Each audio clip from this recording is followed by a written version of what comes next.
անգամ եթե գործը այդ լավ չի գնում ու տեսնում ես, որ պարտվում ես ընտրություններում, պետք է քեզ պահել հավասարակշիռ եւ հարգալից մարդկանց հետ։ Այսօր Հայաստանի վարչապետը փողոցային ձևով, փողոցային բառապաշարով հարցնում էր, թե որն է մեր ուժը։ Մեր ուժը դա մեր ծրագրերն են ու կամքը այդ ծրագրերը իրականացնելու։ Մեր ուժը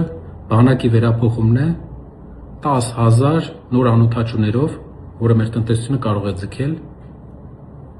հայկական հակաօդային պաշտպանության վերաստեղծումն է մեր ուժը, որը կօգնի Հայաստանի օդը վերջապես ապահով պահել, ոչ թե մի հատ անօթաչու մինչև Աբովյան գա։ Դա է մեր ուժը ու մեր կամքը, եւ մենք անելու ենք ամեն ինչ, որ հասնենք դրան։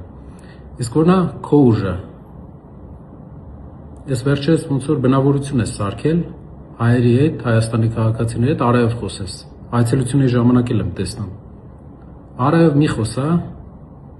ոնց որ երաժշտություն ուզում ես թարգես, գողական գնաս։ Մի գնա, այլ զբաղվի երկրի վարչապետին հարիր գործերով։ Եթե արայով խոսացող էիր, մինչև վարչապետ լինել այդ խոսեիր եւ տեսնեինք ինչ կլինի։ Չնայած լսել եմ, մի անգամ խոսել ես, հետևանքների մասին էլ եմ լսել։